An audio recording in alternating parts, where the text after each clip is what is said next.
अस्सलाम वालेकुम स्टूडेंट्स, मैं हूं अब्दुल कुद्दूस बेग, आपका फिजिक्स टीचर।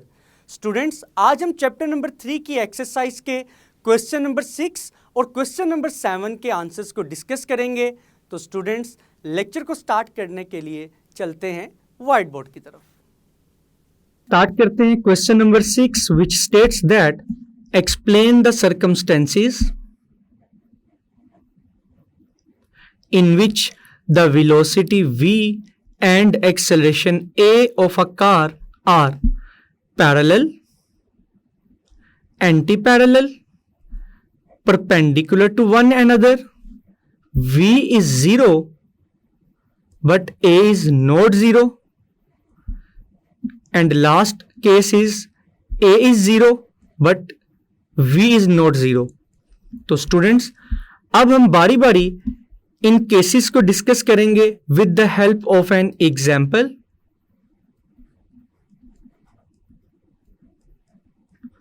तो स्टूडेंट्स, अगर फर्स्ट केस की बात की जाए कि कब कार की वेलोसिटी और एक्सेलरेशन दोनों पैरेलल होंगे, तो स्टूडेंट्स याद रखिएगा,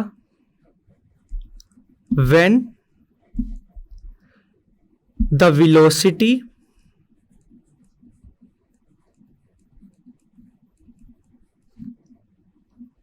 of a car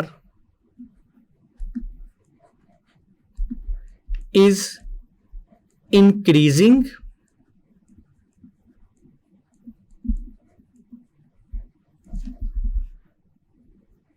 along a straight line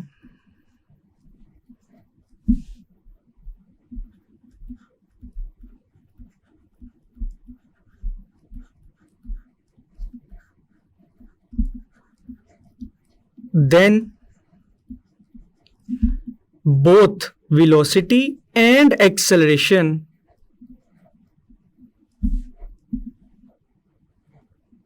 are parallel to each other।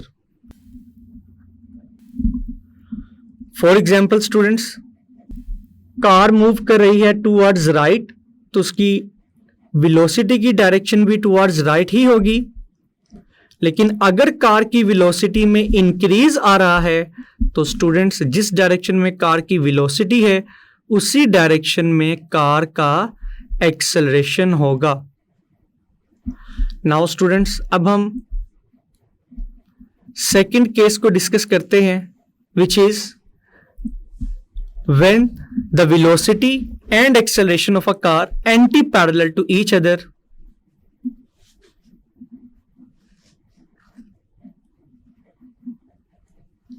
तो स्टूडेंट्स याद रखिएगा, when the velocity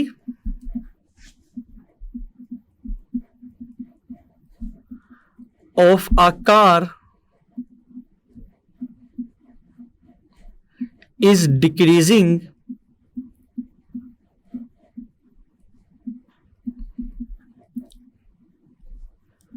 along a straight line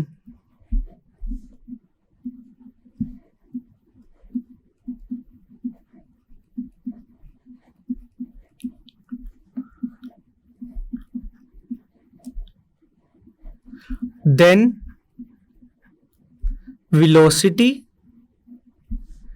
and acceleration of a car are anti-parallel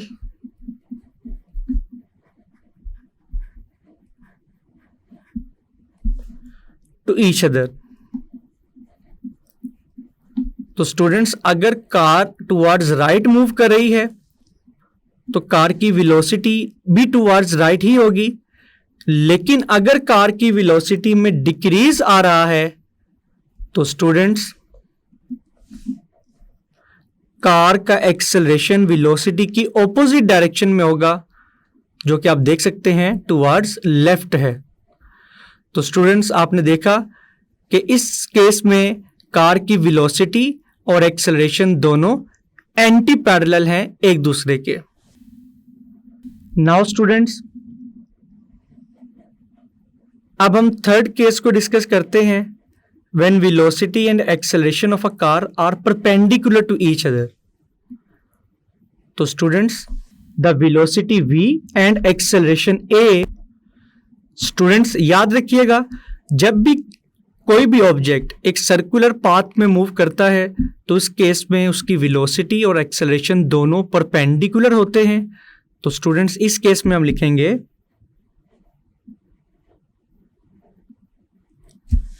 velocity v and acceleration a of a car are perpendicular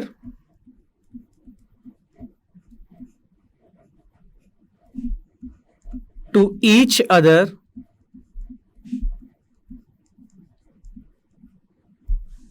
when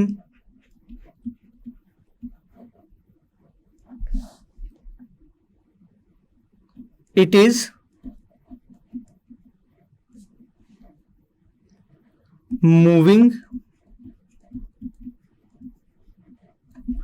along a circular track or circular path।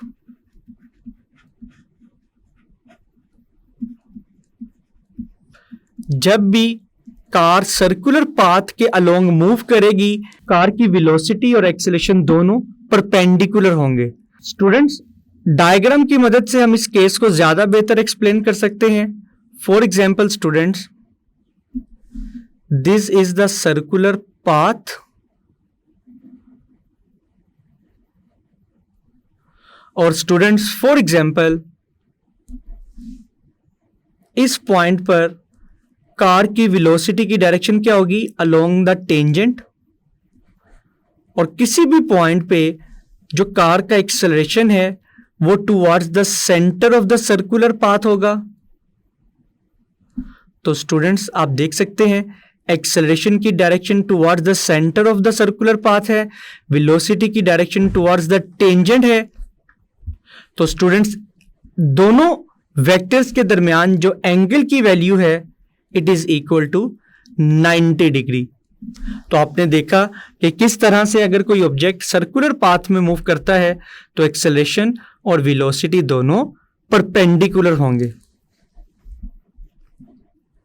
Now students अब next case को discuss करते हैं which is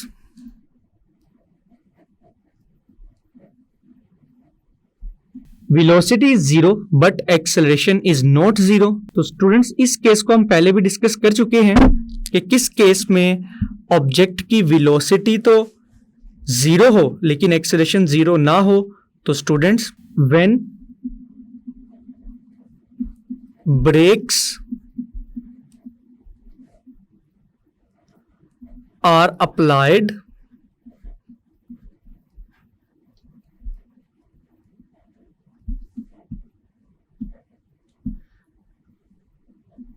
and the car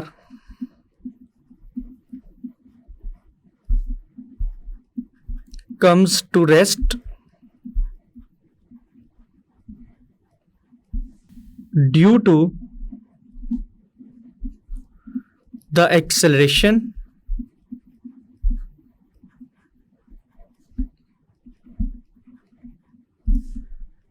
in opposite direction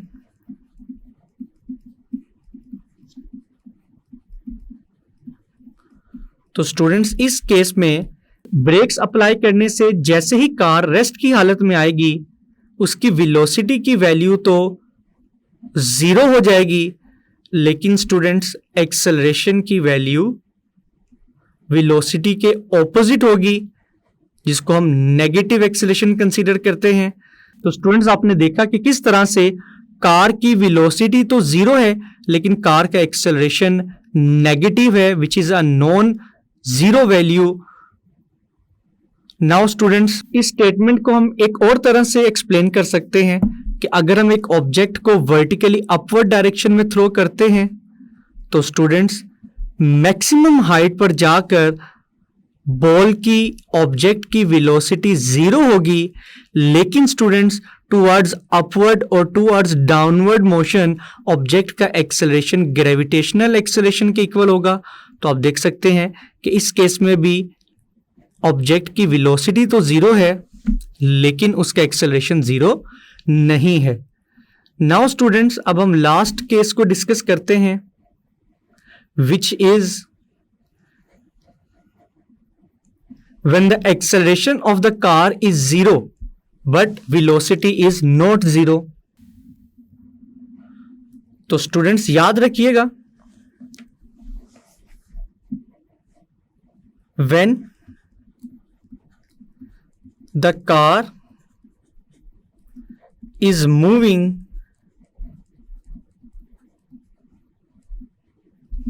with uniform velocity,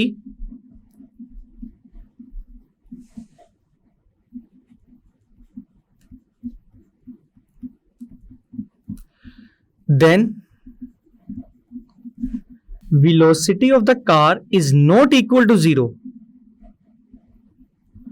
but acceleration of the car will be equal to 0। क्योंकि students आपको पता है किसी भी ऑब्जेक्ट का एक्सेलरेशन इक्वल होता है the change in its velocity with respect to time. तो स्टूडेंट्स, अगर ऑब्जेक्ट की वेलोसिटी यूनिफॉर्म है, यूनिफॉर्म वेलोसिटी का मतलब है कांस्टेंट वेलोसिटी, उसकी वेलोसिटी का मैग्नीट्यूड चेंज नहीं हो रहा, तो स्टूडेंट्स इनिशियल और फाइनल वेलोसिटीज की वैल्यूज सेम होने की वजह से ऑब्जेक्ट का एक्सेलरेशन क्या होगा? 0। तो स्टूडेंट्स, आपने देखा इस एग्जाम्पल में कार की वेलोसिटी तो 0 नहीं है, लेकिन कार का एक्सेलरेशन 0 है। तो स्टूडेंट्स, ये था क्वेश्चन नंबर 3.6 का answer.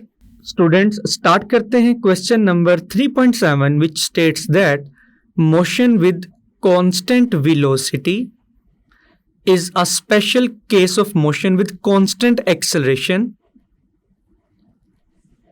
Is this statement true? Discuss।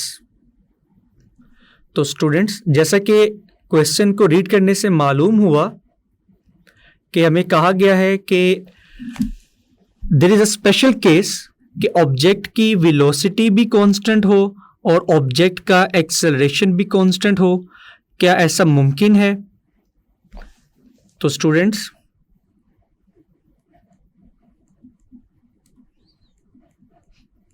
हम लिखेंगे yes the motion with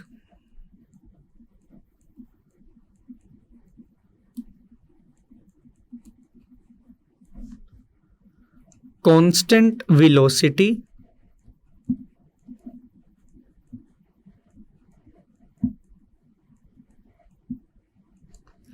is a special case of motion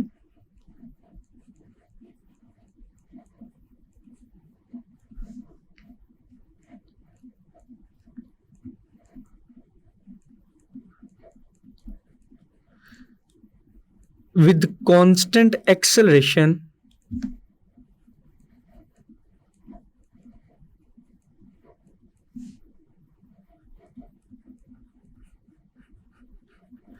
now students, अब हम इस स्टेटमेंट को जस्टिफाई करेंगे with the help of an example. तो स्टूडेंट्स, फॉर एग्जाम्पल, एक ऑब्जेक्ट है जो कि कांस्टेंट वेलोसिटी से मूव कर रहा है, तो हम लिखेंगे the velocity of object is constant.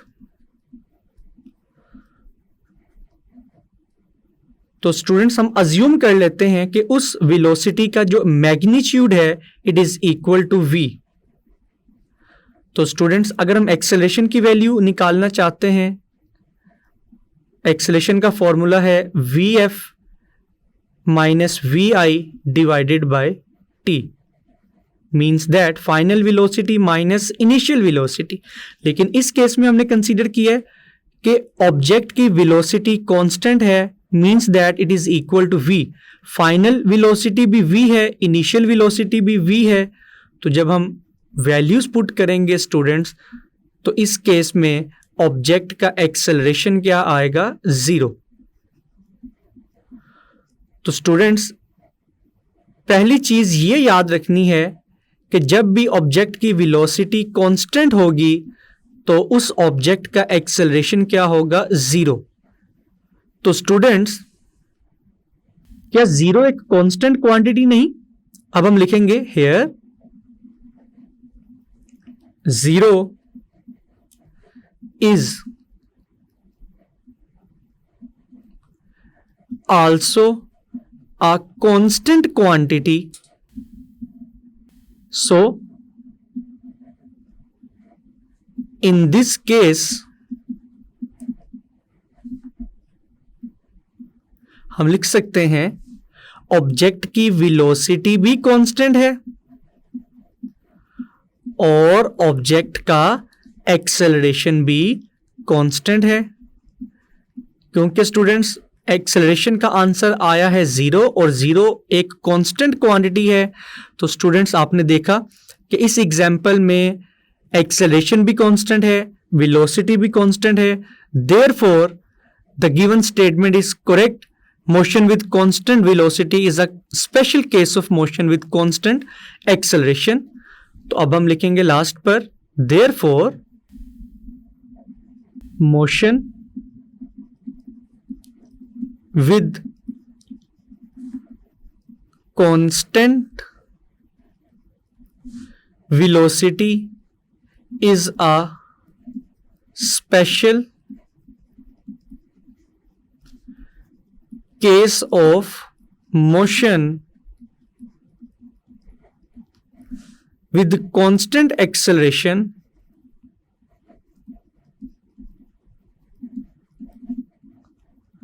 तो स्टूडेंट्स ये था क्वेश्चन नंबर 3.7 का आंसर। स्टूडेंट्स मैं उम्मीद करता हूं कि question number 6 and question number 7 इन दोनों क्वेश्चंस के आंसर्स आपको बहुत अच्छे से समझ आए होंगे। इनको अच्छे से प्रिपेयर कीजिएगा। मिलते हैं नेक्स्ट लेक्चर में। अपना ख्याल रखिएगा। अल्लाह हाफिज़।